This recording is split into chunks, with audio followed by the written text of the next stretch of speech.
Yeah, man, I love. I mean, I'm so loving this book, man. I know I love this book.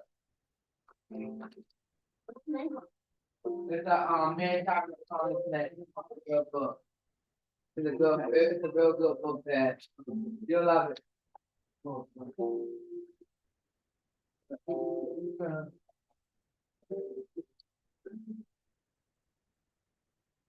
Can you use the restroom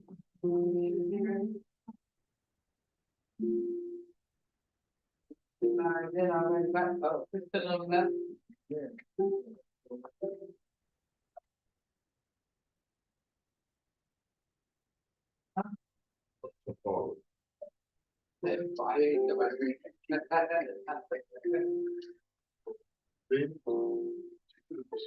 Could have been with a cap on January 9th. Hey, one night. She got a Capricorn January. I have 9th. no Her idea. You see how engaged he is, right? Yeah, look then you know, like I don't know what day he's ever been. That was funny at the restaurant. Mr. Jones said, she did. I think it's just don't have a play man.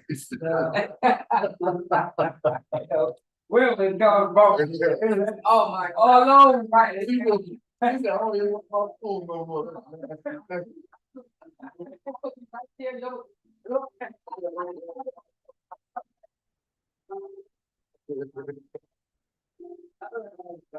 Yeah, sure, right. Yeah,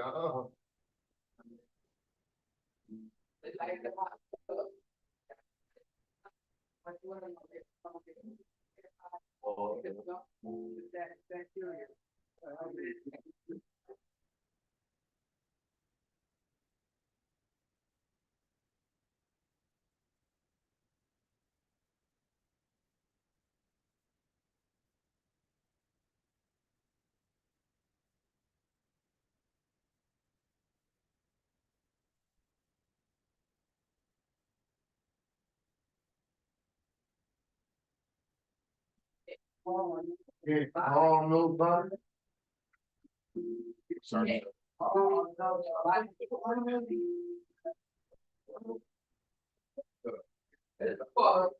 No, come on,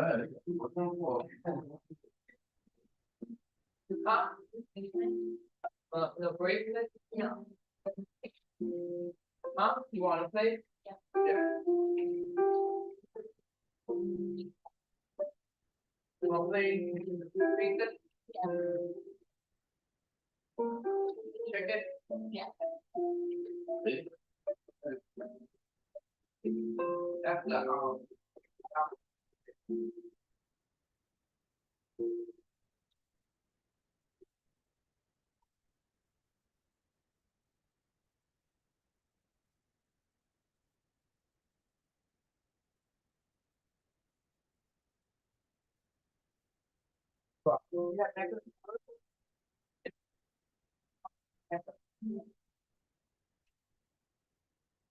yeah.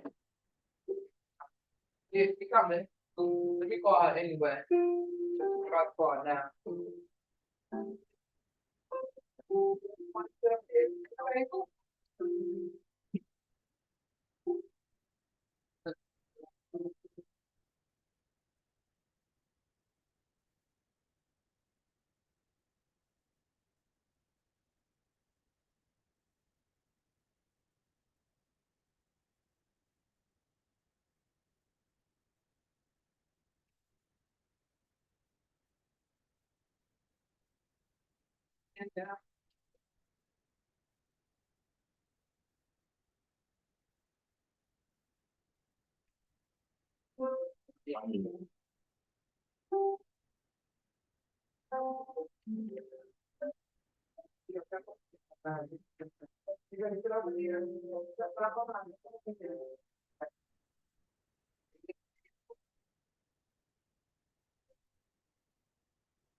Yeah. That Wi-Fi. And around Wi-Fi, don't you have a service there? Okay. Oh, really? Yeah.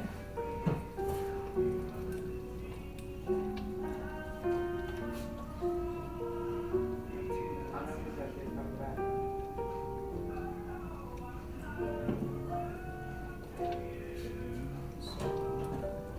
Said I'm asking you.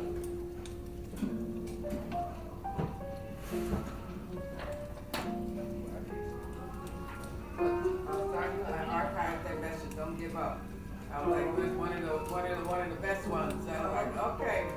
My sister is like, let me encourage all of you. I'm like, one of my jobs. I was like, that's my sister. Don't give up. Don't give up. All that birthday is your life.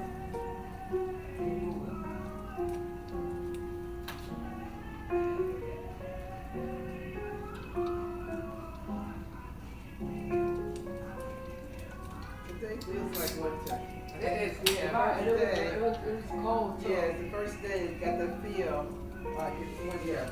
And You gotta stop playing around now. Right, Running out there without a jacket on. It's like, you Let's take this serious. I'm like, hey, it's winter here.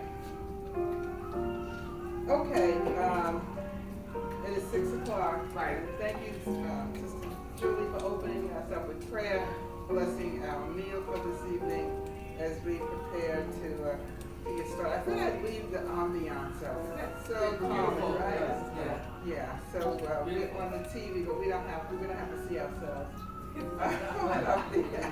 On the computer, if someone joins the Zoom room, we can just bring them in. So this is week number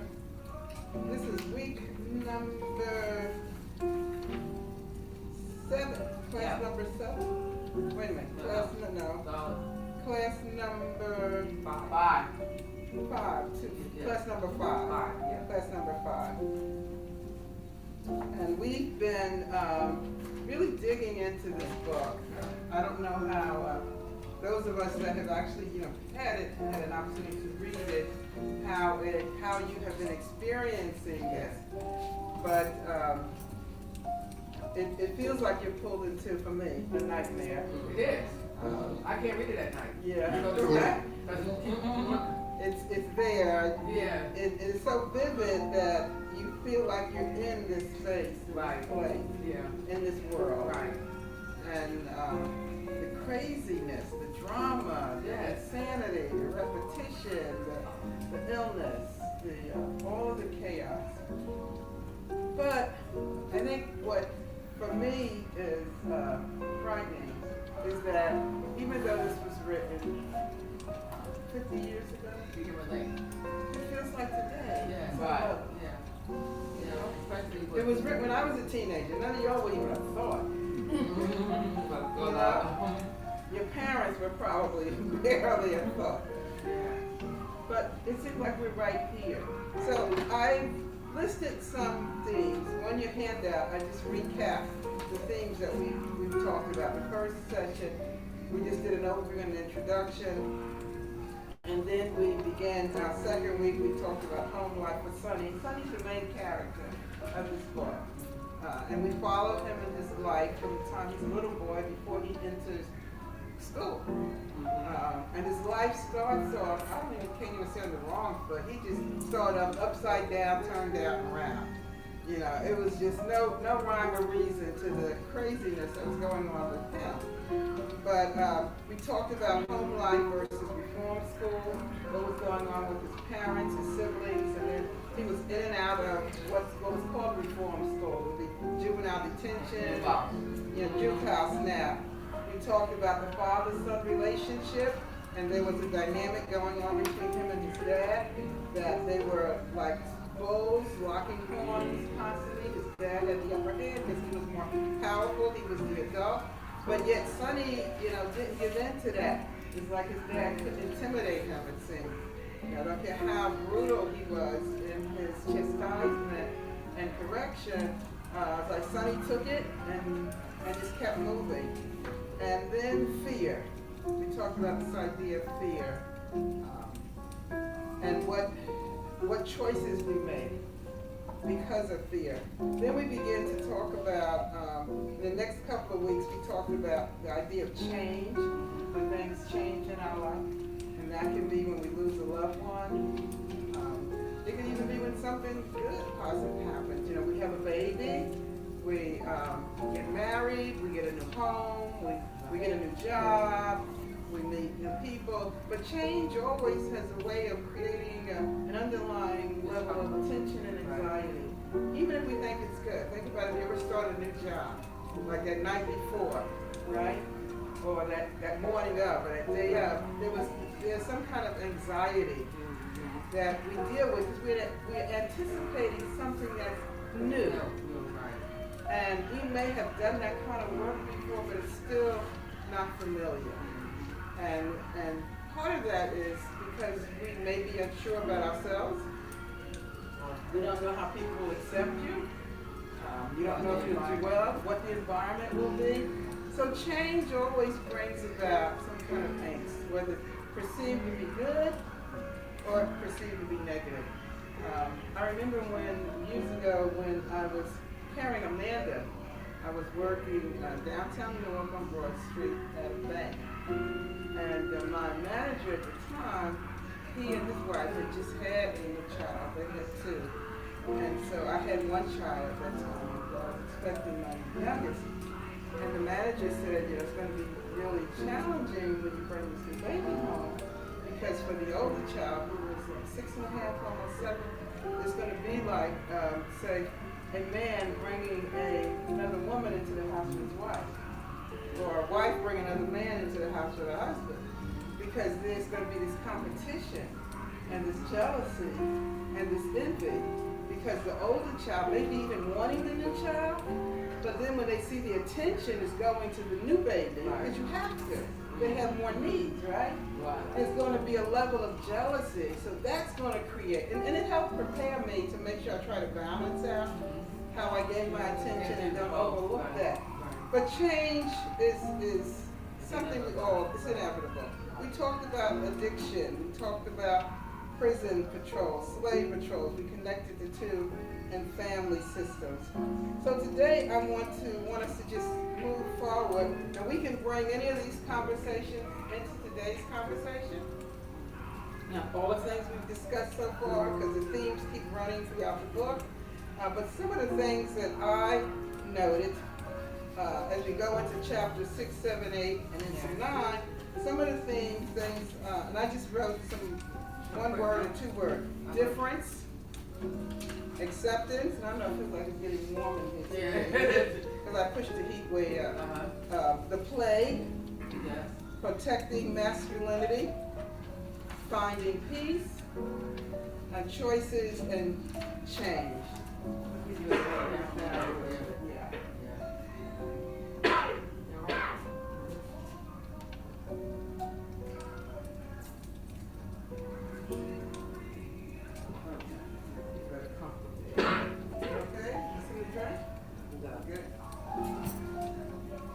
So I want us to start off with doing some reading so we can grab the book, these themes in the actual reading. So I'm going to, I didn't list these in any particular order, but let's look at chapter 7. Anyone that has your book, page 169. And I put an excerpt on the handout for those that don't have a book, but if you have a book, let's just go to the book. And this is under the theme of protecting masculinity. Page 169. And it is, let me find it.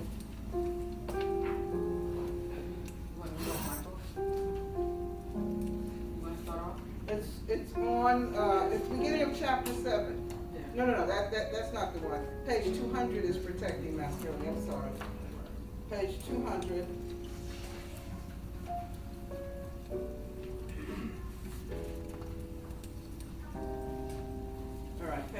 100, it's the last paragraph where it says years later.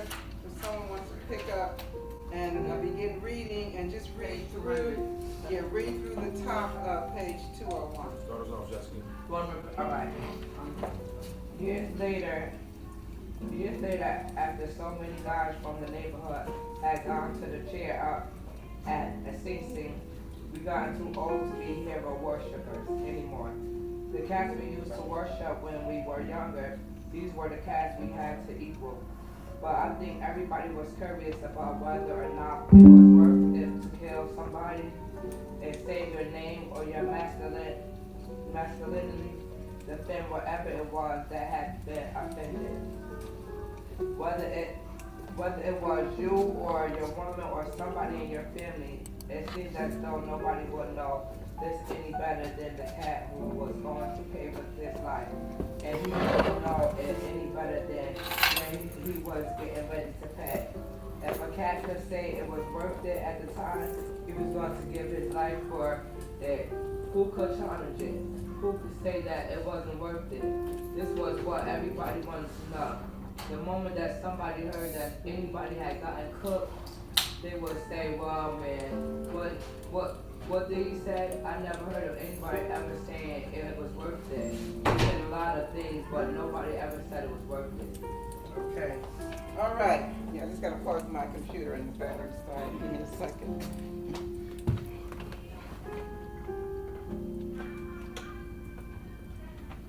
So that particular section, paragraph, Sonny is talking about, he first talks about this idea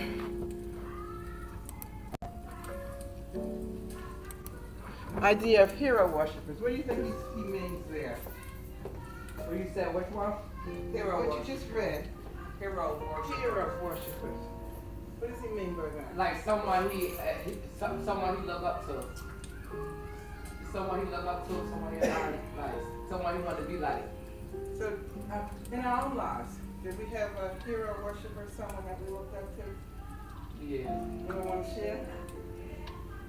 I look up to my sister. Because I like the way she walk. I always want to be like the way she dressed, the way she wear her hair, how she go out and hang and all that other stuff. Like, and she was like, she's smart and as well as book smart. So, like, I always want to be down with her, but she really never want me to be in her room when she have company. But I always looked up to her. Okay. And I used to be sitting by the door and just listen to the Conversation. her Little sister. Anyone else? Anyone had someone they looked up to? Okay.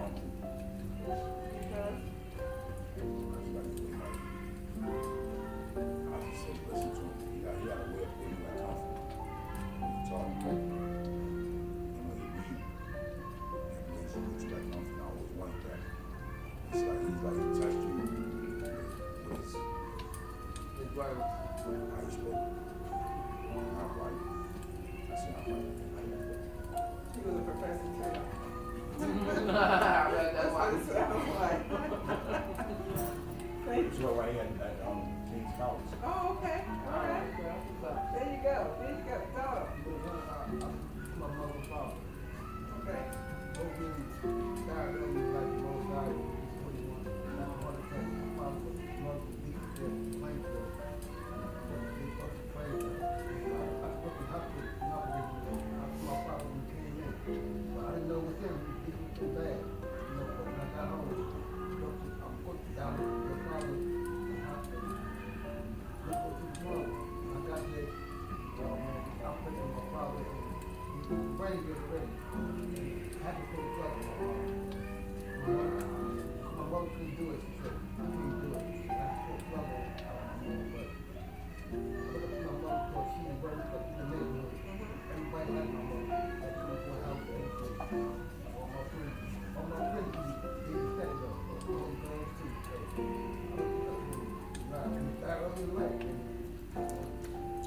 Carried on.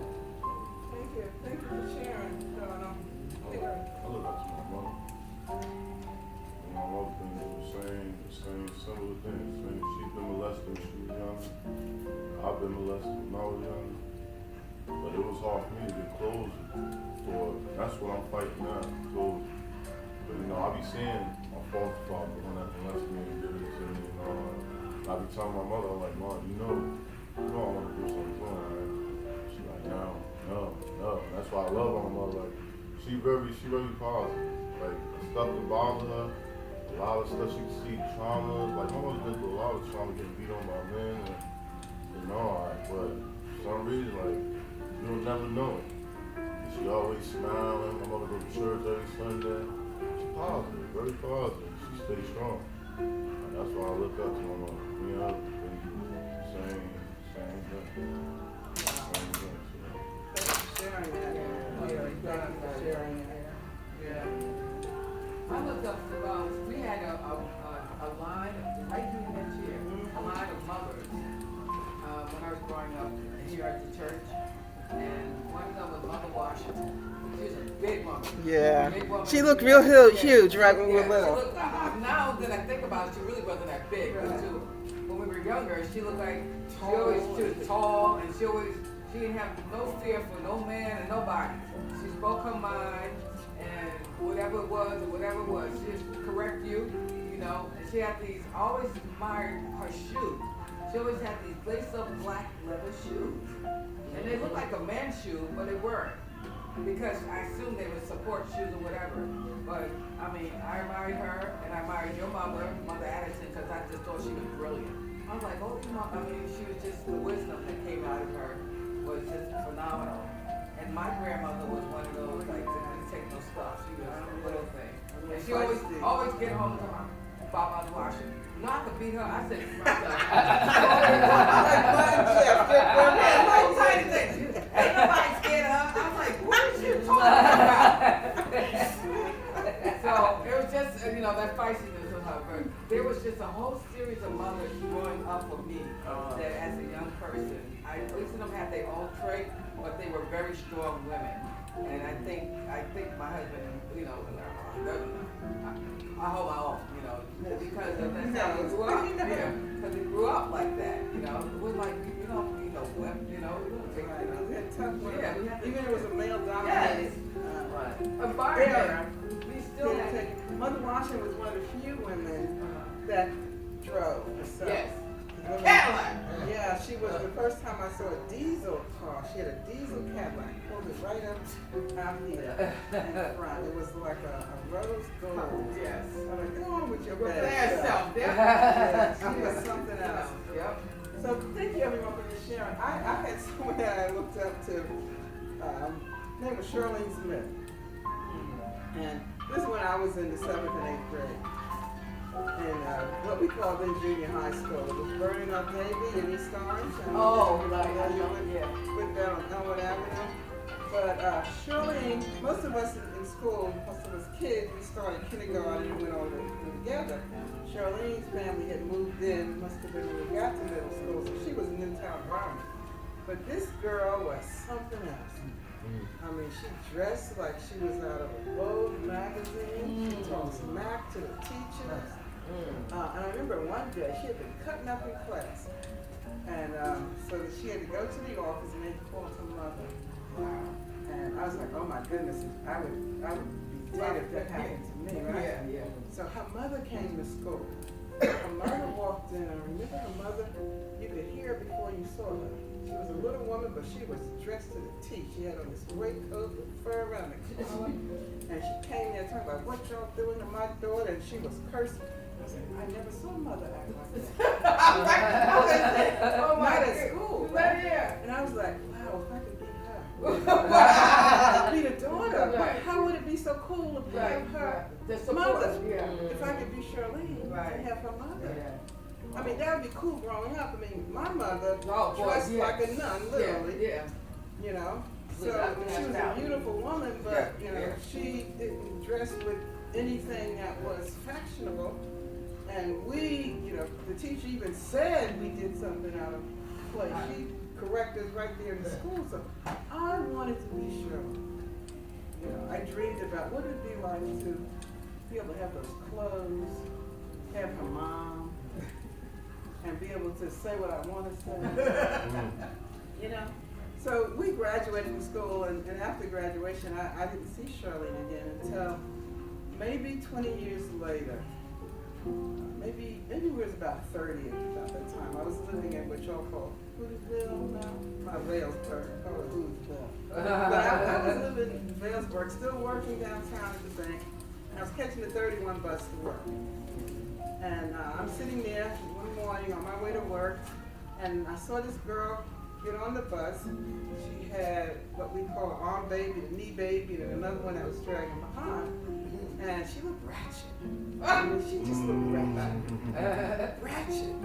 And I was like, she got 3 little babies, and like, she was loud as she's getting on the bus and hollering at the kids, and she looked ratchet. And she said, Sandra! Hey, Sandra! Oh my God. And you wanted to say what? And I was like, Charlene? Yes, it was Charlene. And I couldn't believe it. Like, how did she go from... And in that moment, I was so glad I had the mom I had. Right. And had not lived her life. Right. I didn't even know Charlene knew who I was. That she ever paid any attention to me because I was invisible in school, but she remembered me.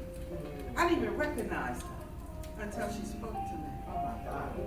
So there was a lesson in that for me. Like sometimes the person we're looking up to can be looking up to us. And you don't realize it. You know? You're thinking, oh, if I could be them, and they're really thinking, if I could be you. I don't know what was going on in Shirley's house. Right. She could have been being abused. I don't know. Everything looked shiny like gold isn't gold. Right. I don't know what was going on with her. That her life turned out the way it did. Right. So hero worshipers is real, and sometimes we'll make decisions trying to be like that other person. And sometimes that's good. Sometimes we have real positive images in people who we can follow in their footsteps to a certain extent. But we gotta watch even with our children, because sometimes children will idolize someone that they don't know. Who do our children now? Michael Jordan. They worship people that they don't know, right? Right. Rap artists, sports figures. Right. And you don't know these people's lives, right? Right. You don't know what their heart is. You know how they play ball, or you know how they act on the stage, or how they rap. You don't really know nothing about them. Right? Right? Who was the other one? Him, and now this other one's coming out. Right? Go ahead, Donald. It's like we, when you did the articles out, maybe people female and stuff, and a lot of big-time artists was up there. Yeah. R. Kelly. All of them. Jay-Z, all of them. All of them. So often, and that's an important point, Donald, often nowadays, when Sonny was growing up, he was idolizing the older cats in his community, right? Right. Now our young people, a lot of them, their attention is not on who's in the community, but it's on the people that are flashing, Right. you know, On the have a internet. stage. Either way, you got to be careful when we think about it. We talk about children. Who are you idolizing? You know, because you really don't know. If you don't know them and they don't have a history, like Right. we could see Mother Washington. Yeah. Let me tell you something about her, because it fits in with this book. What did she have? 6 children? Yes. She had 6 children. And her own testimony was at one point, every one of her children was strung out on heroin. All of it. She said she came home from church one day and they had cleaned her house out. She owned her own home in Brooklyn. They had cleaned her house out. Her children. Stole everything. Her children. That she birthed. Yes. TV, everything. Everything. Pots and pans. So they cleaned her house out. Wow. Can you imagine? Yeah, you can look up to yourself about who you became to be today. Cause I can say I can look up to myself for who I became today. Say more about that, kid. Because who I was before, I always type like I block stuff out. I was ignorant. I ain't want to talk. No, that's because I was getting picked on a lot. So it's like you know, I'll speak, and people like, oh, shut up, you sound stupid, you can't talk. So, like, you know, I always was on go mode, attack mode, and all that. Even when, you know, when I was broke and all that, my mom was always going to the street, doing negative stuff and all that. But today, it's like, you know, I go to certain things, but my mom don't go to violence. They don't click back into the streets like, oh, go sell drugs. I don't think like that today. I just think about, yeah, I So changed. you can, was it Michael Jackson, The Man in the Mirror? Yeah. Right? The Man in the Mirror? So you can look at yourself and say, I know what I used to be, but I'm proud of who I see today. I may not be perfect, Right. but I'm a lot better. I'm not who I was. And that's a good thing. Yeah, and I think we should all be able to at some point look at ourselves and say, you know, I may not be what other people think I should be, but I'm not where I was. Right. And be able to say, thank God that where I am now. But you brought up an important point. You talked about being a young boy, a child, and being picked on, and your go-to was violence and anger. So that's this idea here of protecting masculinity, because Sonny is talking about the cats who he thought were tough and rough, and you know, these are the ones he was looking up to, and they went to Sing Sing, right? And some of them were facing electrocution, death penalty. And so the question is, you know, what do you need to do to protect your masculinity? We have three guys here, and y'all have to help us with this. I mean, is it protecting, you know, well, someone said something, you know, I can't let them get away with that. They were up in my face, you know, if my honor is on, you know, is it, what is it? How far will you go to protect your masculinity? And what does that mean to protect your masculinity? What does that mean? Is it different if you're incarcerated versus you're in the street? Like the masculine, like if you're in, like Rob, like Sing Sing, okay, is it more important to protect your masculinity there, otherwise you become somebody's bitch, as they would say? And he talks I about say, to me, when I went to jail, it wasn't about being the toughest man in the world. It's about just standing your ground, just being yourself. That's good. Don't let nobody. But don't let nobody just cross you. Take a cross. No, when I go in jail, I already know I don't got friends, so I don't go in there trying to make friends. My mom is just trying to make it home. I know what I did wrong. I know my consequences. I'm not gonna go in here and cry. I'm not gonna go in here and take it out on the next person. My mom friends. I'm gonna make it home. I'm not doing it. Yeah, I'm at the church. That's it. That's how I look at it. okay. Go ahead, Donald. Because we have to hear from the brothers. Yeah. We can't talk about that in this Masculinity. Yeah, go ahead. Hey, Abdullah, my brother just called me. Somebody fighting at your house. At your house. Is it something he needs to go to? Or is it some, I mean, really, does he need to step on into something without even knowing what's happening? It's up to you. Well, who is it? Yeah, Oh no, my brother just called me and told me was out downstairs because they downstairs fighting. And everybody downstairs okay. I said, I told him I'm at the church, but. Just breathe it out. And you know, be careful. You want,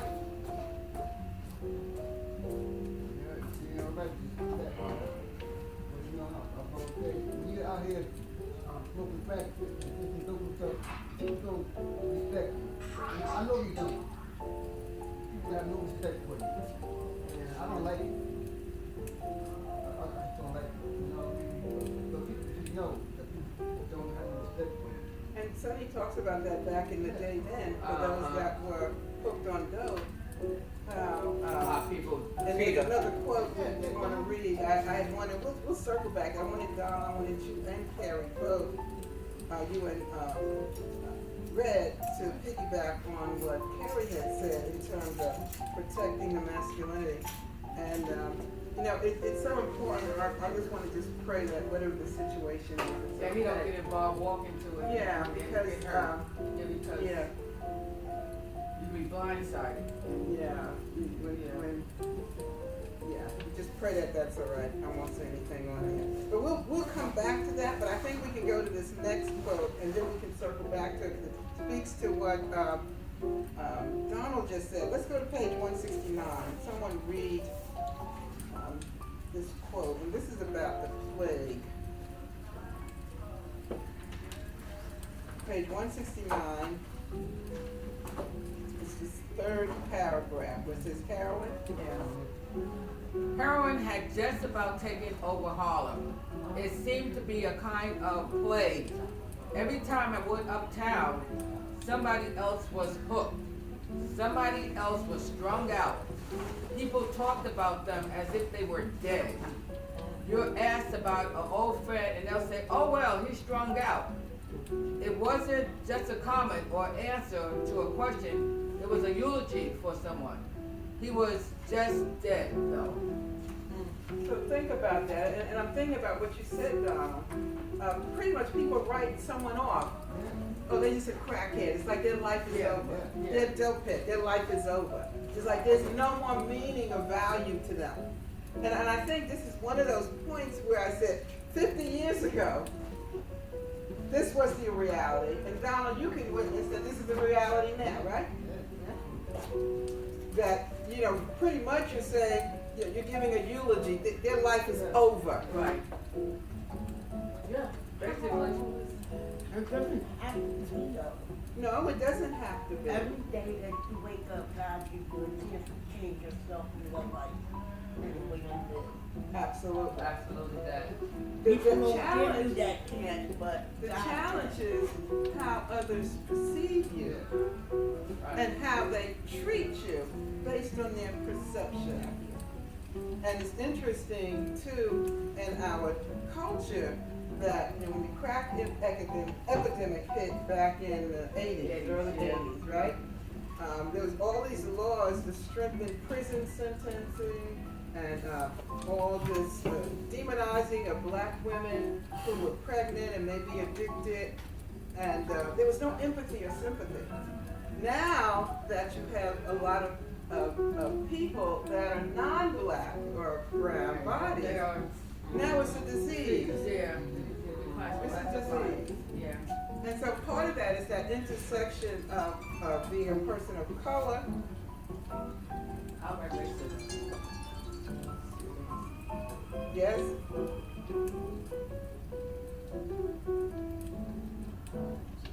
I'm doing my book study. Can I call you back? All right.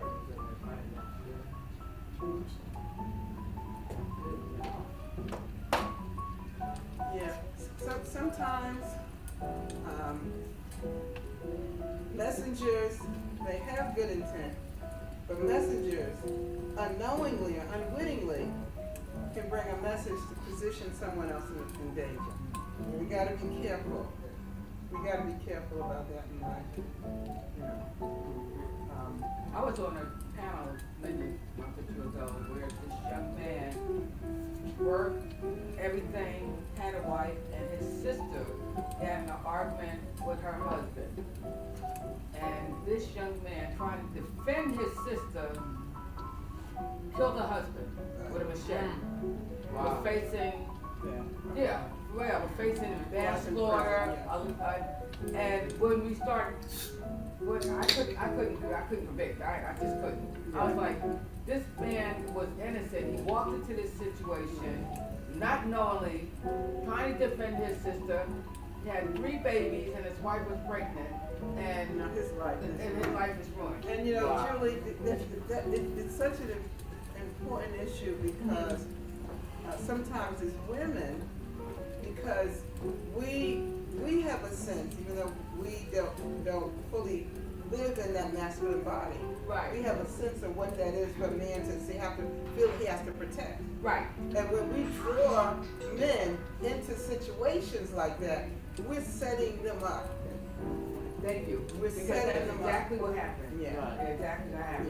Yeah. She Just went handle on- your business. Right. She went on, she was fine. Yeah. But And now his family it's ruined. is ruined. Whatever happens, his family is ruined. Right. Yeah.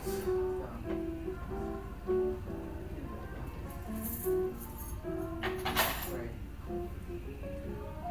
So Donald, back to your point. I just want to say that we see you, and you know from the time you walked in here, you've been a valuable person, a person that has value to many into this country. I don't care what it is that you do, or what weaknesses you have. You come in here, you helped me when it was just you, right? It was just me and Donald. And so I want you to know that there's no label that's attached to you. You are a divine manifestation of God. Right. Whatever weaknesses you may have, I admire how you look after them. One of the first things you asked me to do was pray for them. So just know you have value. I don't care whatever anyone else says. We are not whatever it is that we do, right? We're none of those things. No, absolutely not. And someone that can look past our humanity, Right. they've missed their own humanity. Right. So, here you have that. So let's just go on. This idea of the plague, though, I want us to just push this because the plague during that time, it was heroin, right? And we know it's switched up and changed over the years. Yeah. Now it's what is that? It's Fentanyl, and opioids, and these are all self-prescribed by doctors. Yeah, and that's the other piece of this is that we have the legal pharmaceutical industry who begin to make profits off of peddling drugs illegally. Yes. Yeah, legally, yes, that's right. Yes. And so we've demonized the street dealers while these people sitting in corporate offices Right, are making. multi-millionaires. There's a documentary on Netflix about this. What was that for? I know, I watched it. And I had to turn it off. I was getting so angry because how can you live in your multi-million-dollar home, driving and living in luxury, and you are killing people, peddling this oxycodone. You know what it's doing, Right, right. and you're distributing it Yeah. illegally, Right. not just No. through legal prescriptions. You are making Yeah, money hand over fist. And Insulators, doctors. doctors, Yeah. and they can look down on Kickbacks. other people. Yeah. And so Yeah. when it's changed. But I want us to talk. Maybe I think sometimes we focus on the symptom And that was the cause. and not what the cause That was is, the cause. You're right. because You're the right. symptom keeps reappearing. Right. You're right. It keeps reappearing. And we keep trying to address the symptom, but what is the Cause. cause? Yeah. And so let's go to page 174. Just push this a little bit further about Cause. Right. page 174, that first break in paragraph. It says many times there were. It's on your sheet too, Donald, page 174. Did you give Crystal a handout? Someone would just read that. Yeah. Many times they were guys who never knew anything about stealing. They were good boys. I mean, they were never into street life, but it seemed as though drugs crawled into all of them houses. They even crawled into the churches and pulling some of the nice people right out. It was a plan. You couldn't close all doors and all the windows and keep everything out. It was getting to everybody. It was getting to cats who went into nice schools, Catholic schools. It was even getting into people who folks used to live in the Dunbar and up on the Edgecombe Avenue and Fabulous houses. People who thought cats from 8th Avenue were dirty. You run into many cats along 8th Avenue and you'll say, look, man, what are you trying to do? You trying to kick your habit? You want to get yourself together? A lot of cats just seem to feel that they were that they were in a bad way, being strung out. Okay, just pause there. So I wanted the plague, like COVID, it didn't discriminate. No. Right? No. And we find that, whether it was you were living in a poor community Right. or a rich community, affluent or not. And we know this has always been the idea that drugs only plague poor Poor minority neighborhood, communities is a Right. lie. Yeah. Statistically, the biggest drug users in this country is situated somewhere in the Midwest, white kids. And so white folks have always used drugs. I've worked in corporate where we showed up in suits and dressed every day to addicts who worked alongside me.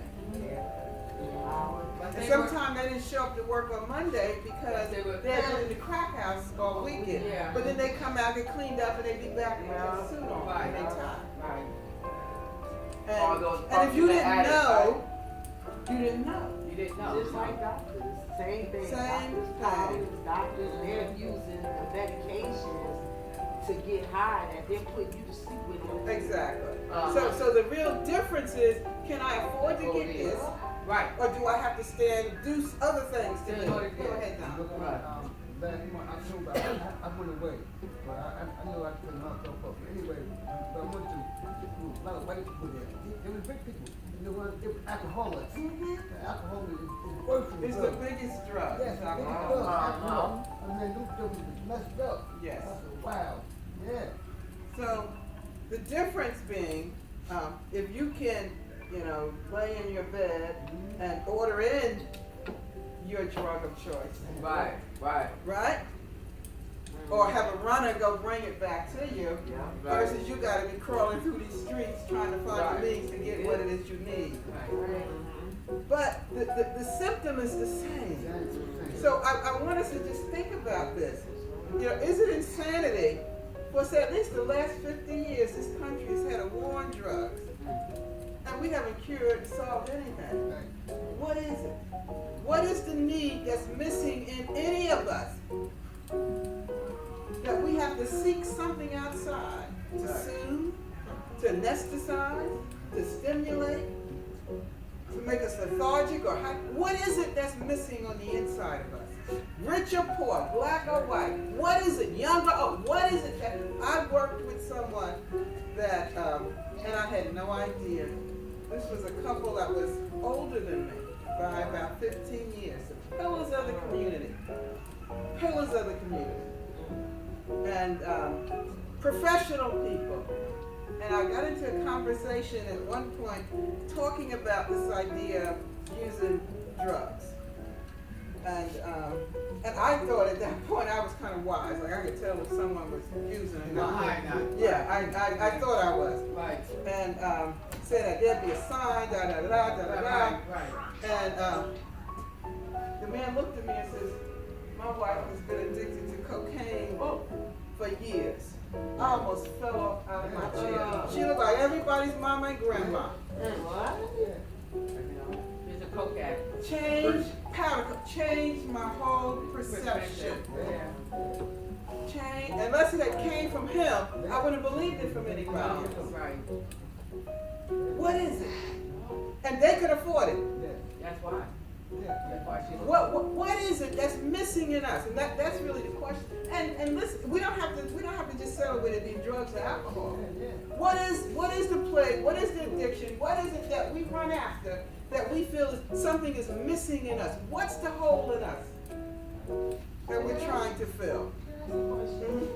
I've noticed that it seems like every century something is coming out, like the COVID, and they had the plague.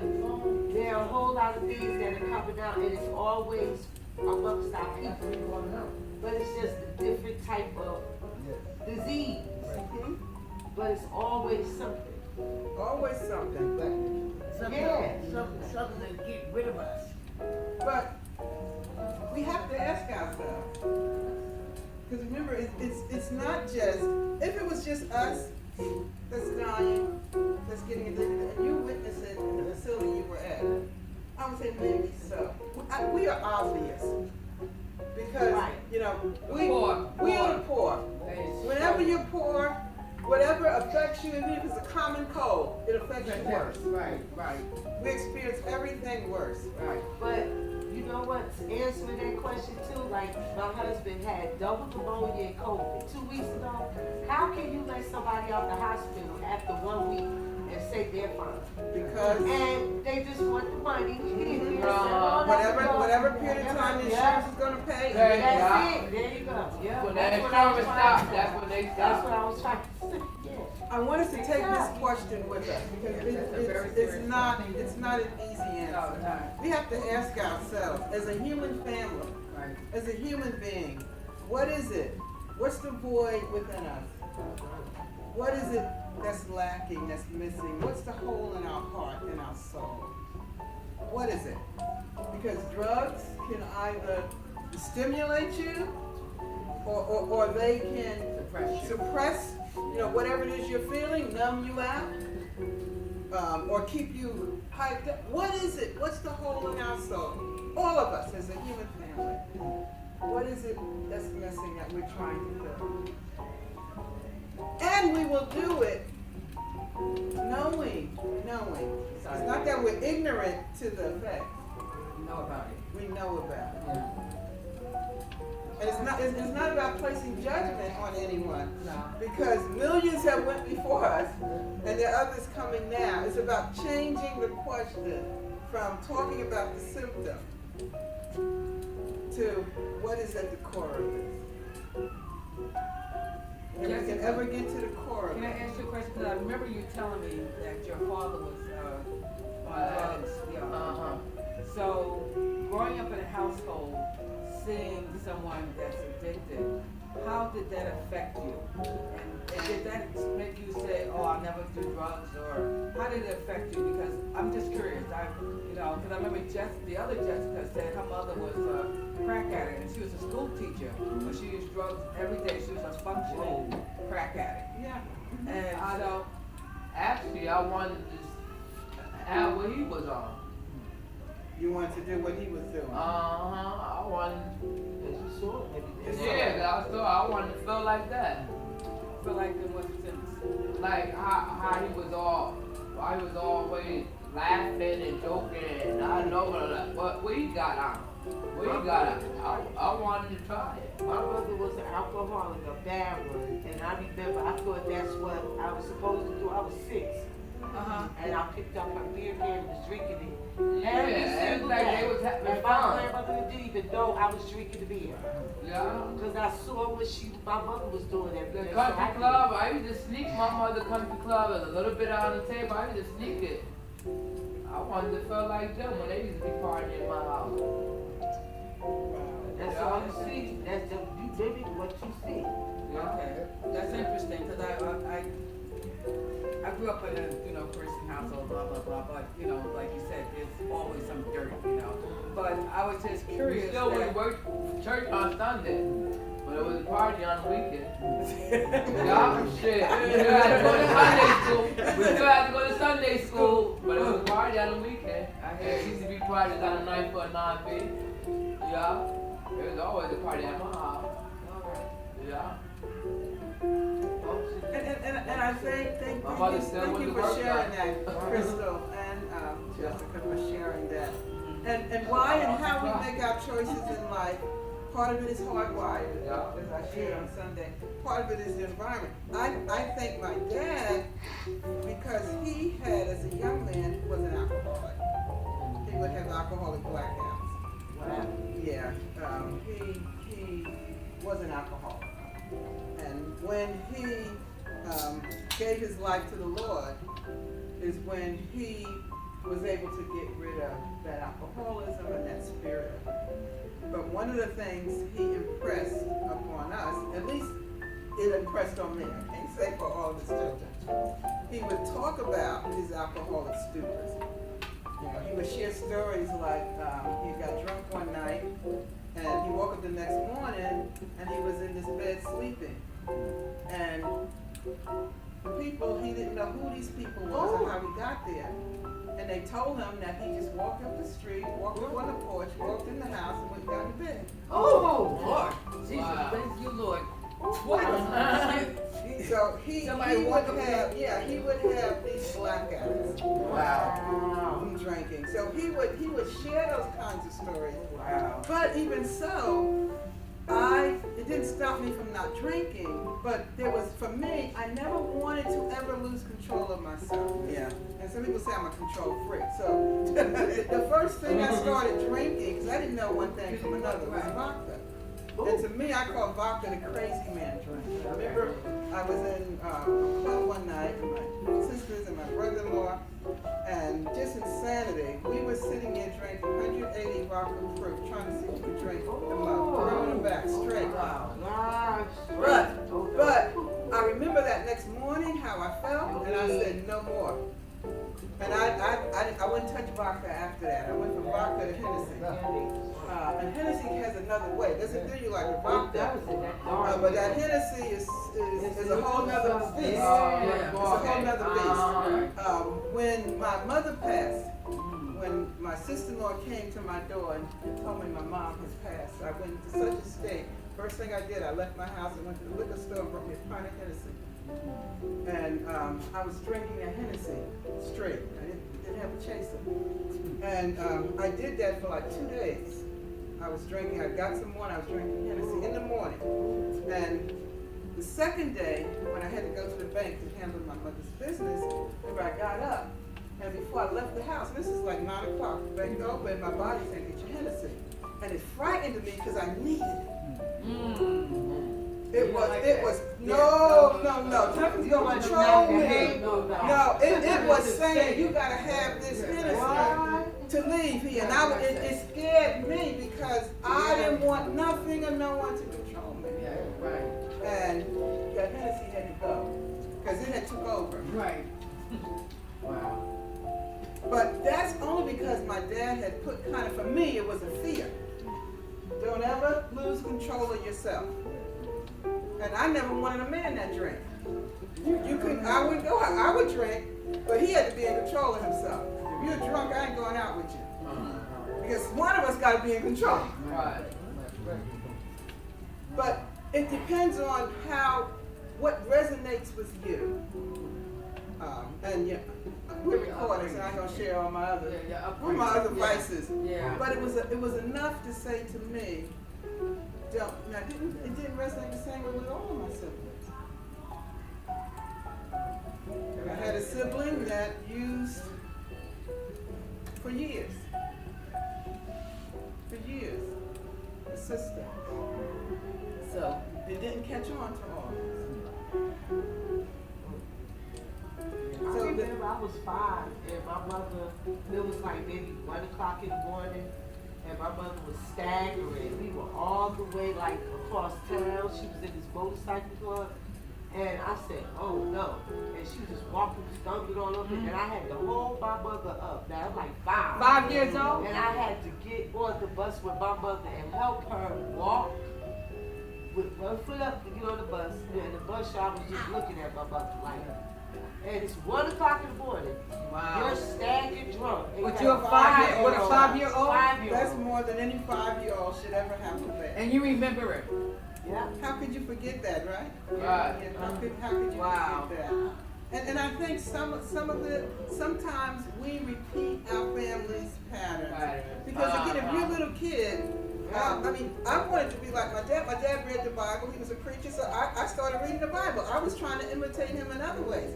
I never saw him drink or smoke. He had stopped by the time he had us. But if I had saw him do that, I probably would want to imitate him. And they always talk about generation curses.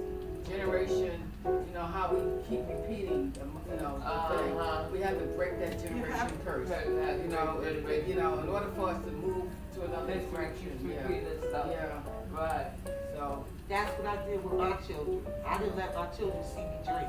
well, that's awesome. Right. Yeah. You knew enough Right, to Krista. not I repeat don't that do same that. I don't pattern. do drugs in front of my daughter too. Yeah. Never. That part, y'all. I never saw you drink. No. I ain't do no drugs in front of my daughter either, y'all. Well, I was interested. I was talking to my children about this. My younger daughters and then my older daughters. You okay? Yeah, I got a question. I gotta walk in it a little bit. Yeah, How take a your walk, children remember and what they see. Like Charlie was, you take do a and walk, not walk do. on it, walk on it, Shake it out and walk on it. walk on it. But let's just. I had wanted. Is Brad okay? Do you know? Is he all right? He's all right. Yeah, I know he had something he could have shared about his protecting masculinity. I think so often, and women, we have a way of protecting ourselves and a need to protect ourselves in a very different way. But so often, men, and we see brothers, our sons, our husbands, the men in our lives who get caught up in the system because they're trying to protect an honor. When I can't let that happen and not do anything about it. Right. they disrespected me, or they disrespected my woman, or they, you know, and it's all about that sense of, I don't do this. Sonny talks about this at one point, right? When he wanted to shoot the guy that robbed him.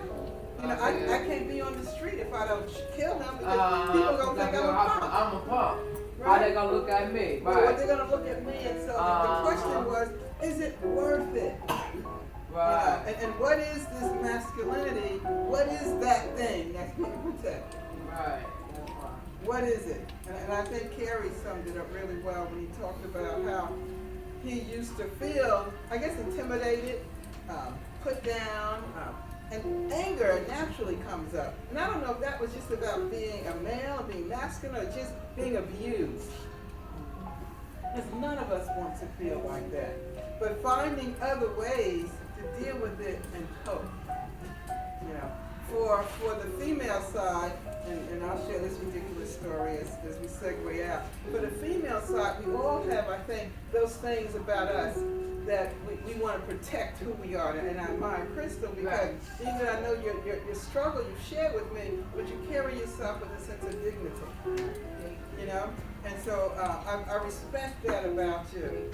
But we all have that as a female.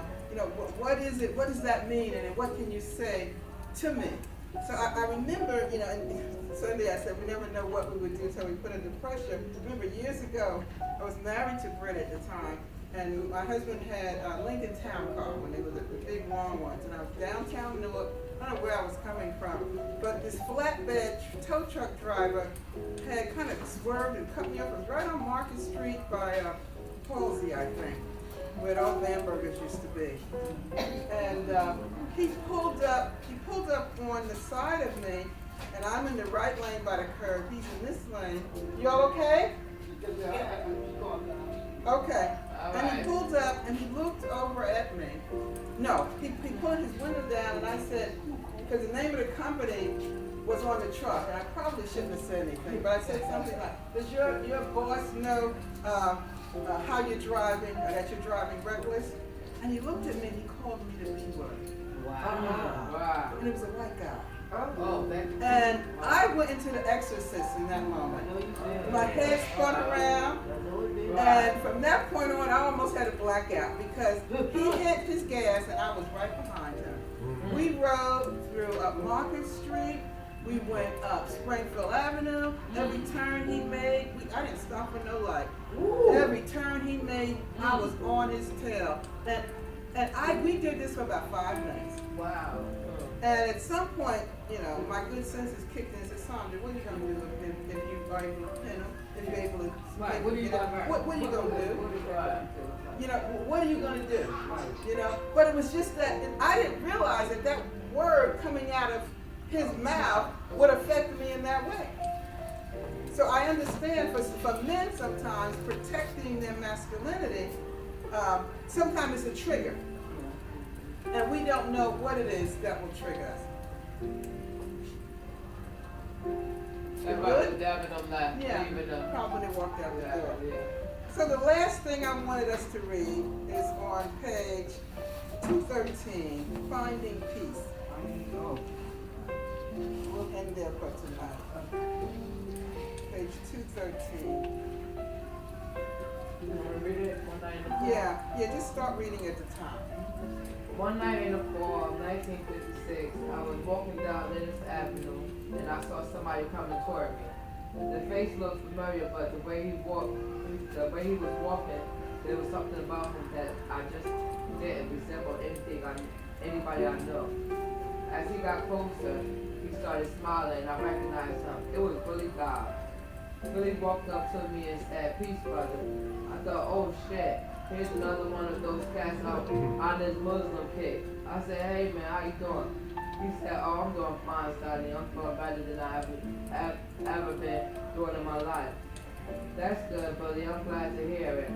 I was all prepared for a sermon or a long spiel about the Muslim thing, Allah, Elijah Muhammad, all that bullshit. I didn't want to hear it. I had heard enough of that. It just didn't get to me. Those cats were crazy, the way I saw it. Billy started talking and I was surprised. I had never thought that Billy could get into that thing. The last time I seen him, Billy was strung out. He had at least a $40 a day habit. He was far away from any kind of religion then unless it was druggism. Billy said he found a whole lot of peace. Yeah, man, everybody finding some peace. Have you found any, Sonny? I said, yeah, man, I just had a nice piece last night, a fine bitch, man. And I went on. I was doing this because I didn't want to hear any of that nonsense about peace.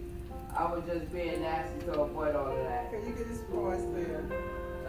So he runs into someone he knew, Right. and during the 50s is when the black Muslims Elijah Muhammad. started becoming big. Yeah. They were out in the Chicago, Detroit area, then in Harlem when Malcolm X got involved, really put them on the map. And what we know, at least during that period of time, that they were successful in turning around the lives of a lot of young people that were addicted. I mean, they had their own quote-unquote clinics where they would get you cleaned up. And it was no medication or anything they gave you, it was just cold turkey. It was like a hospital, and they nursed you back to health. So they were very good at doing that. I think that was the only thing during that time. The churches wasn't doing it.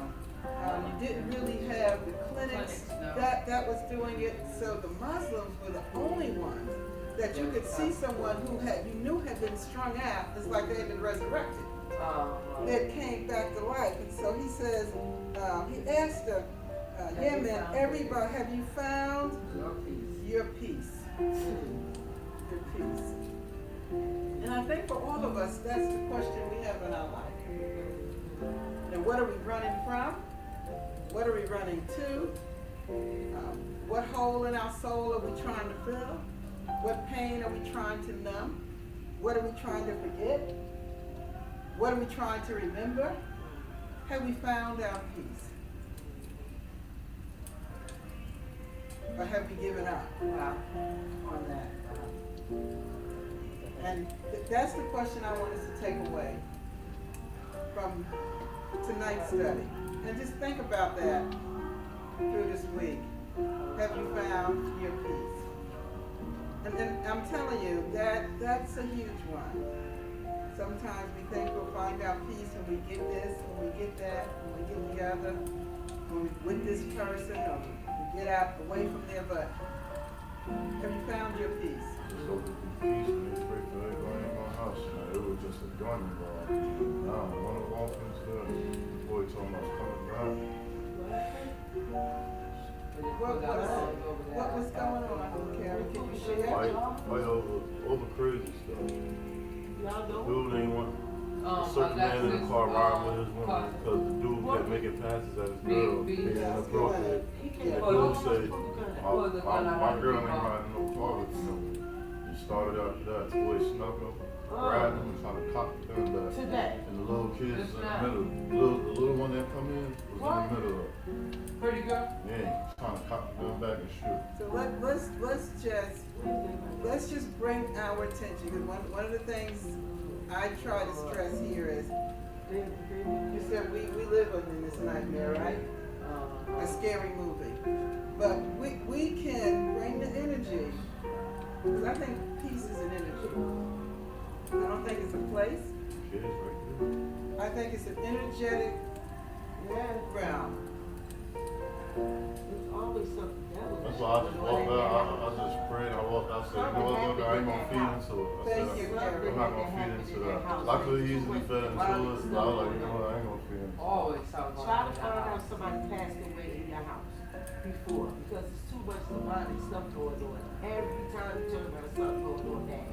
And he always come on red But all the he time. has to stop being the go-to. Yeah, You know? because I'm fine. Yeah.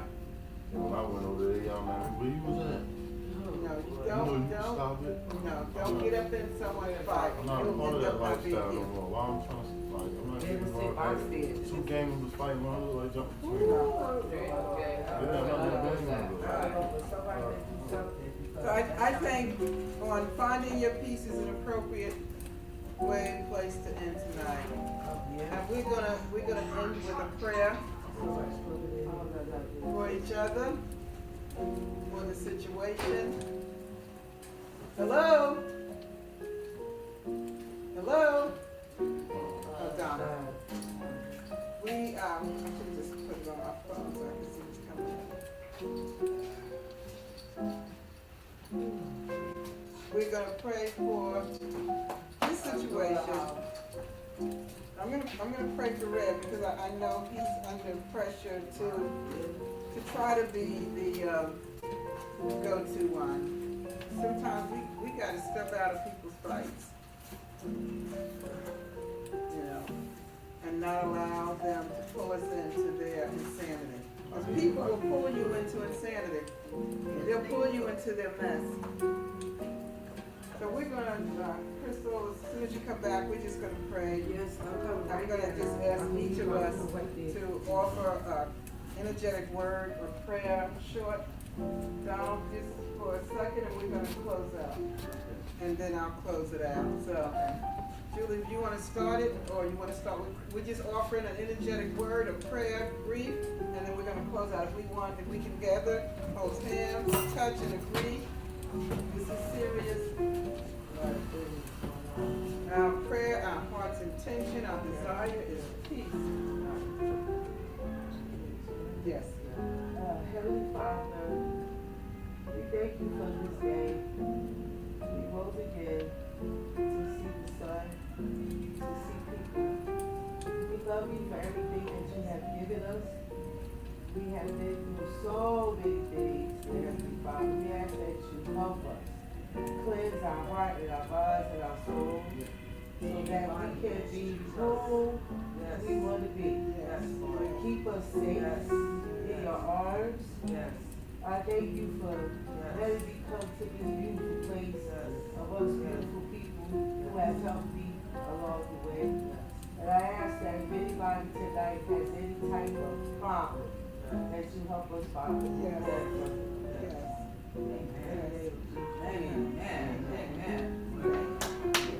That was beautiful. That was so beautiful. We're gonna just leave it right there. Thank you so So, much. Ashe? Ashe. Yeah. Thank you all. That was beautiful. We received that. Did you get something? You want to get some pies? Oh, I got something. Crystal, Okay. everybody, please take those Take some pies. pies. Yes, that sweet potato pie. No, the apple pie. Take that apple pie home. This is for you. That's homemade. Oh, I'll take that apple pie. I love it. That's your gift. Thank you. You got Thank you. this.